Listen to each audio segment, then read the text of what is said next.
Shamai Elite Chums, Maverick here. Do you want to make 1 billion per hour in Elite Dangerous?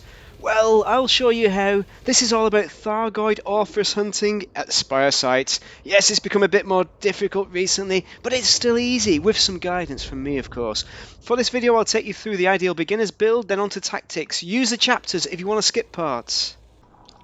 The best build for beginners is either the Crate Mark II or the Chieftain. Now I've chosen the Chief because it's cheaper and I prefer the handling. This build will cost you around 68 million, but I have an Asp Explorer build for 27 million in the description if you're interested.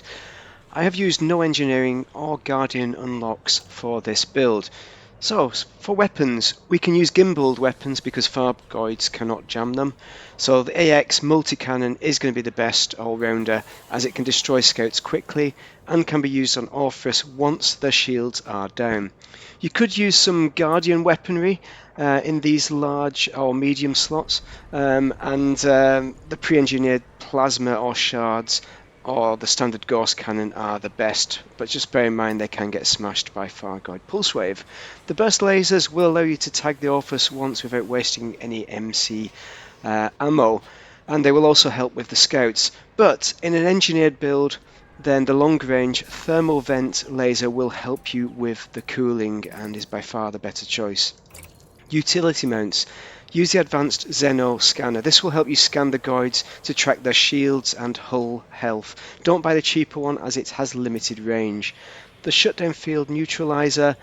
Now sometimes commanders make mistakes or are in the wrong place and an Orthus will release a shutdown wave. This turns off your engines and smashes Guardian's weapons, so you obviously don't want it to happen, so you use this to prevent that from occurring.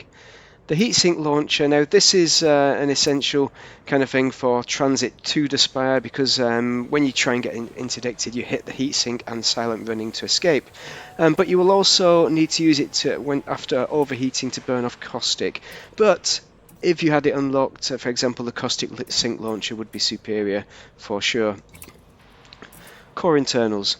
First off, I've chosen the lightweight alloy to save money only.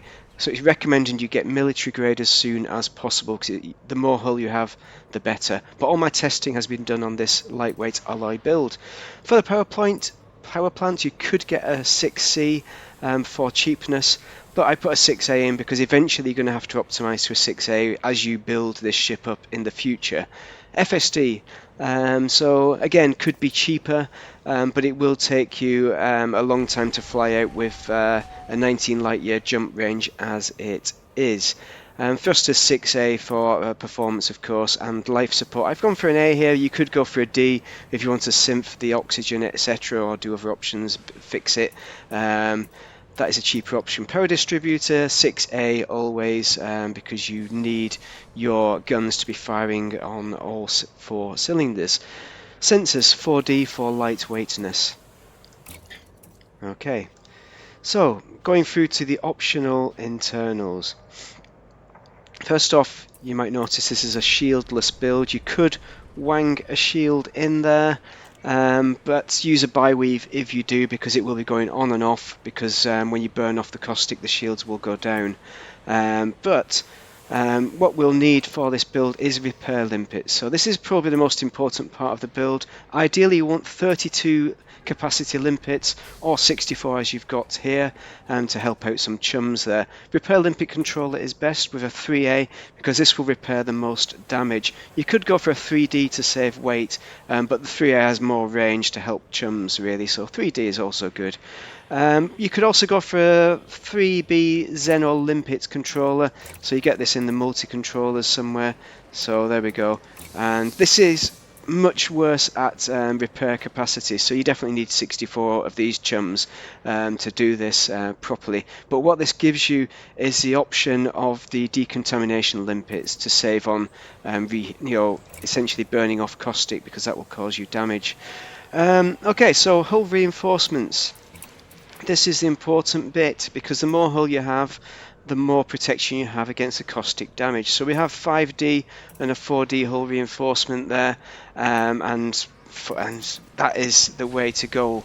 They're going to be essential. This only gives you 1,500 armor, which will be probably the bare minimum, just enough to let you get away with a few mistakes. But throw as many of these on as possible, and they're all D-rated. You could put in a Guardian hull reinforcement package, so I'll show you where that is. So shield, hull reinforcement, and there's an E1, but we'd want a D1. So hull reinforcement gives you caustic resistance, and that's why, and it also gives you a bit more hull reinforcement than the standard one. So those are the preferred ones if you don't have any engineering. Obviously, engineered modules are always going to be best for this. You'll also need, and this is very important, is the module reinforcement package. We've got two here, a 4D and a 2D. Normally you go little and large, and this will suck up the damage from the interceptors on the way in, but it'll also help with burning off caustic, because that will always damage stuff burning off caustic. AFMUs are essential. I'd recommend 2. You could get away with 2A perhaps. I don't know why you do that, but 2 is going to be best. And it'll also help you with the blown canopy, and it'll keep you in the fight longer. These really come into their own when you start using Guardian weapons as well. And altogether this gives us a rebuy of 3 million, so bear in mind you're going to need at least 3 to 5 rebuys on this vehicle, because you're going to make mistakes on the way in. Depends on how experienced you are as a commander though. Transit is tricky and gets most new commanders killed pretty quick, because you will get hyperdicted or interdicted by Thargoid interceptors, so having a fast ship will help. However, here I use an Asp Explorer. I chose a base close to HIP 19870 for the minimum amount of jumps. 1 jump. Use a friendly fleet carrier or starport. Find out what planet the Spire site is on before you arrive in system, as the more time you waste, the higher the chance of getting interdicted. But when you do get interdicted, throttle to 0 to submit, quickly engage silent running, pop a heatsink, boost away with flight assist off, which should allow you to return to supercruise. If the interceptor is keeping up with you and smashing you with lightning, then it's probably a glaive. But don't panic. Continue to boost and try and get into supercruise. You should be able to make it with 50% hull or more. Before arriving at the Spire site, make sure there's other commanders there by checking the Anti-Xeno Initiative Discord. Your role is going to be to support them, so take their lead and help, don't hinder. So let's talk about the Orthus. They have 2 distinct behaviours. The inbound are the easy targets. By inbound I mean those that arrive on the outside of the Spire site and fly towards the Spire site. These Orthus only hit the shutdown pulse wave when attacked. Then there's the outbound. These are travelling from the Spire site outwards to go about their daily business. These are the ones more keen and will even hit you with a pulse wave shutdown if you fly near them. So the pulse wave is the most likely to kill you.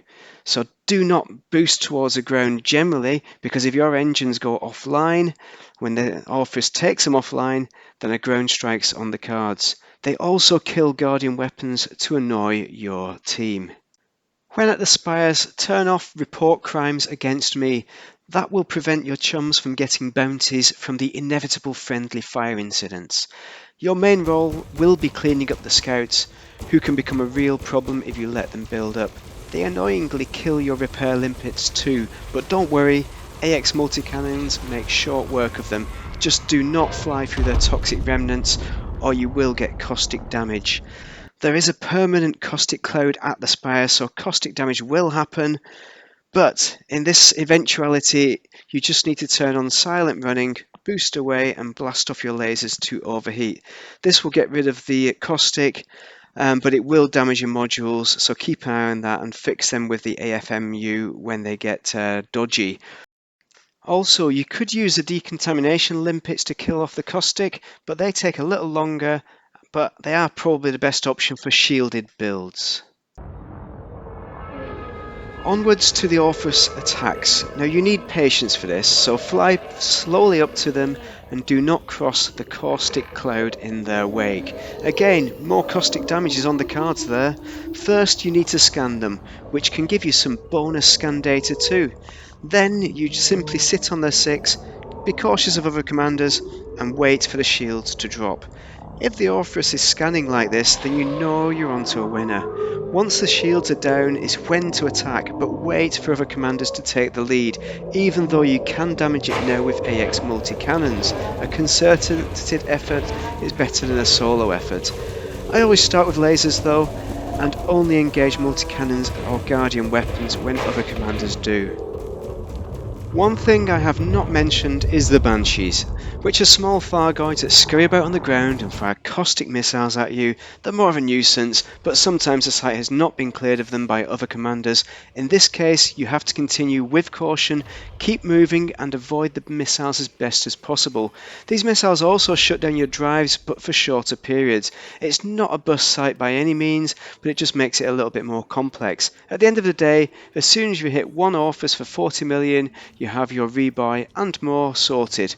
I should add at this point that the payment comes in the form of bounties, so you can double this figure with the Lavigny-Duvel level 5 power play, which will take you some time, but it is worth it if you've got billions worth of bounties to cash in. So I do hope this guide has been helpful to you and will give you the best start in 2024. If so, drop a like. Any questions as well, drop them below, and I'll link the essentials in the description to help you with builds and contacts to make lots of cash and help with the Thargoid war. Thank you very much for watching and have a most excellent day.